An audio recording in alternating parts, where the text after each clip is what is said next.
जय हिंद साथियों, स्वागत है आप सभी का मेरे चैनल जीके पाठशाला पर। आज हम लोग बात करने वाले हैं सीटेट को किस तरीके से पास करना है। आप लोग बहुत ज़्यादा परेशान हैं, लेकिन सीटेट पास करना बहुत ही ज़्यादा आसान है। बस अगर आप ये चीज़ को फॉलो कर लेते हैं तो निश्चित रूप से सीटेट आपका निकलने से कोई नहीं रोक सकता और आप पेपर को निकालेंगे ही नहीं बल्कि बहुत अच्छे नंबर लाने वाले हैं, क्योंकि जो स्टेप मैं बताने वाला हूं उसी से मेरे 120 प्लस नंबर बड़े आसानी से आए थे। और आप विश्वास मानिए, अगर वो चीज़ आप फॉलो करते हैं तो निश्चित रूप से आप 120 प्लस नंबर लाने वाले हैं।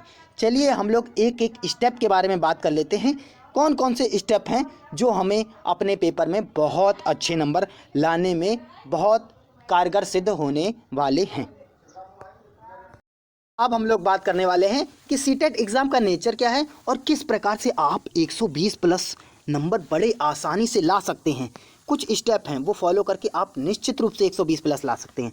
अगर प्रश्न की बात करें तो 150 प्रश्न आते हैं, लेकिन 75 क्वेश्चन क्या होते हैं, सब्जेक्ट से होते हैं और 75 क्वेश्चन क्या होते हैं, पेडागोजी के होते हैं। अब बात करेंगे 120 प्लस आप किस तरीके से ला सकते हैं।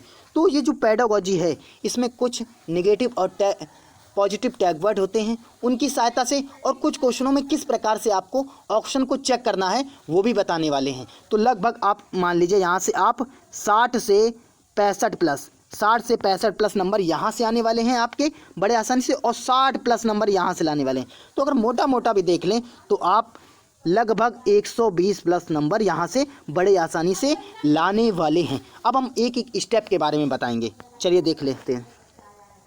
अब सीटेट को पास करने के 5 जो तरीक़ों को आपको ध्यान रखना है उसके बारे में हम लोग बात करने वाले हैं, और बहुत से स्टूडेंट इसको फॉलो करके बहुत अच्छे नंबर ला चुके हैं। अब आपकी बारी है। सबसे पहले स्टेप की बात कर लें तो सभी विषय को पता होना चाहिए कौन कौन से विषय आ रहे हैं और उसका सिलेबस क्या है। अभी भी आपको ये मान लीजिए आपके पास अभी भी 5 से 6 दिन बचे हैं। कितने? 5 से 6 दिन बचे हैं, और आप उतना ही पढ़ लीजिए जितना मैं बताने वाला हूं, तो निश्चित रूप से आपका बहुत अच्छे नंबर से निकलने वाला है। अब बात करें निगेटिव और पॉजिटिव टैग वर्ड, ये आपको पता होना चाहिए, ये रामबाण साबित होने वाले हैं, क्योंकि 80% पेपर क्या है यहीं से आता है। उसके बाद बात कर लें अगर हम लोग उसके बाद बात कर लेंगे तो क्वेश्चन को अच्छे से पढ़ें। क्वेश्चन को सबसे पहले आपको क्या है अच्छे से पढ़ना है, फिर चारों विकल्प को पढ़ें, फिर चारों विकल्प को पढ़ना है। यदि ए और बी दोनों आंसर हैं, यदि ए और बी दोनों आंसर दिए हुए हैं या उपयुक्त में से सभी है,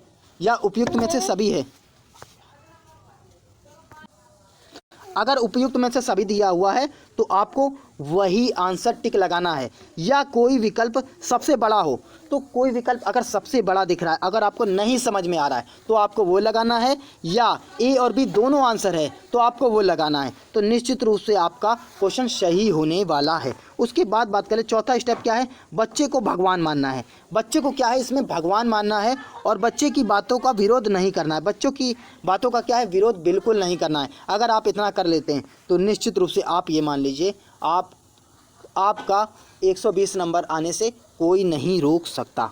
और बात कर लें अगर हम लोग आगे, अगर हम बात करें ईवीएस के सिलेबस की, अगर बात करें तो ये पूरा सिलेबस है। जैसे स्लॉथ को पढ़ना है, सांप को पढ़ना है, हाथी को पढ़ना है, शेर को पढ़ना है, बाघ को पढ़ना है, मकड़ी को पढ़ना है, रेशम कीट हो गया, पश्मीना बकरी हो गया, राज्यों के प्रमुख भोजन हो गया, खिचड़ी हो गया, गढ़पड़नी हो गया, ओक हो गया, भारत के राज्यों की प्रमुख सीमाओं को पढ़ना है, माउंट एवरेस्ट हो गया, असम के घर की विशेषताएँ, लद्दाख के घर की विशेषताएँ। ये आपको अभी भी आपके पास 5 से 6 दिन बचा है, इतना अगर आप कवर कर लेते तो 25 से 28 नंबर आपका कहीं नहीं गया यहाँ से भी।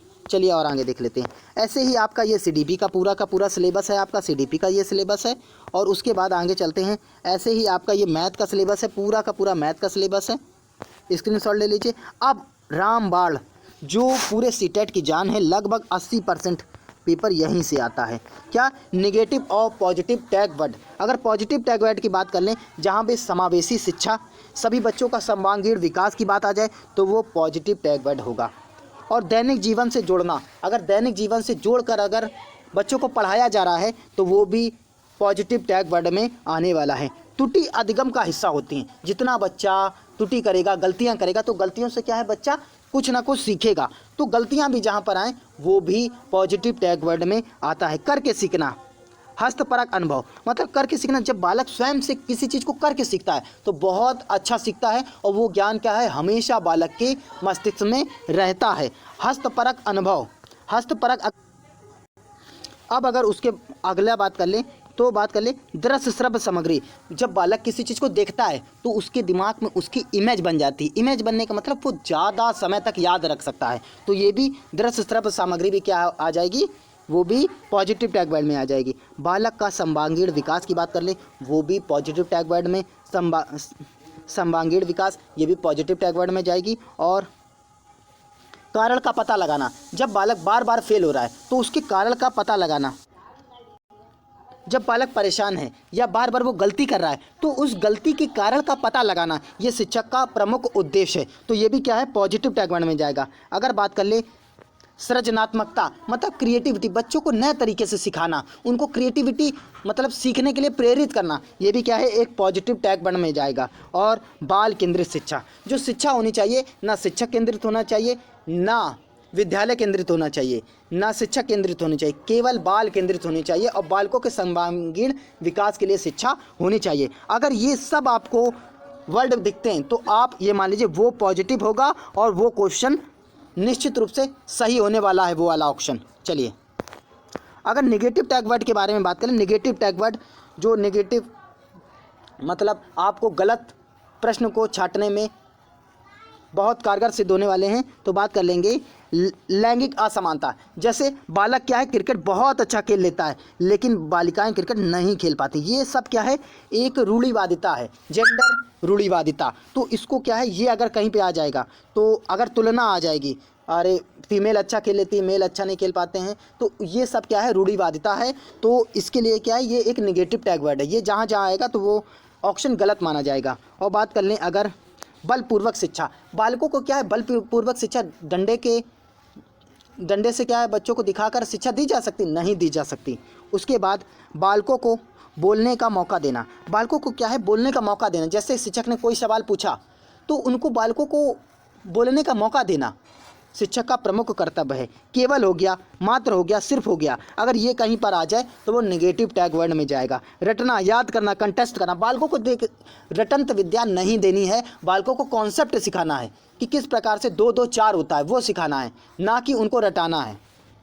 पुस्तक केंद्रित शिक्षा, शिक्षक केंद्रित शिक्षा नहीं, ना पुस्तक केंद्रित शिक्षा देनी, ना शिक्षक केंद्रित शिक्षा देनी, शिक्षा केवल बाल केंद्रित देनी है। अगर बात कर ले ग्रेड आधारित शिक्षा, ग्रेड आधारित शिक्षा की बात कर लेंगे तो वो बालकों को ये नहीं कि वो बहुत अच्छा तो A+ दे दिया, फिर B+ दे दिया, C+ दे दिया, तो ये क्या है, मतलब सबसे खराब है तो C+ है और सबसे अच्छा है तो A+ है। बालकों की तुलना नहीं करनी है, ना अच्छे बालकों का अलग ग्रुप बनाना है, ग्रेड आधारित शिक्षा नहीं देनी है। पृथक्करण, जैसे कोई अच्छा बालक है, मान लीजिए क्लास में पृथक्करण की बात कर ले तो बात कर ले क्लास में एक बहुत अच्छा बालक है, एक मीडियम है और एक बहुत कम अच्छा बालक है, तो ऐसा नहीं इनको अलग अलग शिक्षा दीजिए, इनको एक साथ रखकर शिक्षा देनी है। तुलना करना, किसी बालक की किसी बालक से तुलना नहीं करनी, क्योंकि सब बालक अपने आप में यूनिक होते हैं, एकदम अपने आप में अलग होते हैं। कोई खेल में तेज होता है, कोई पढ़ाई में तेज होता है, कोई गाने में तेज होता है, कोई हर किसी में, सब बालक अलग अलग होते हैं। तो ये क्या, अगर इतने वर्ड आ जाते हैं, अगर इतने वर्ड आ जाते हैं तो ये सब नेगेटिव टैग वर्ड में आते हैं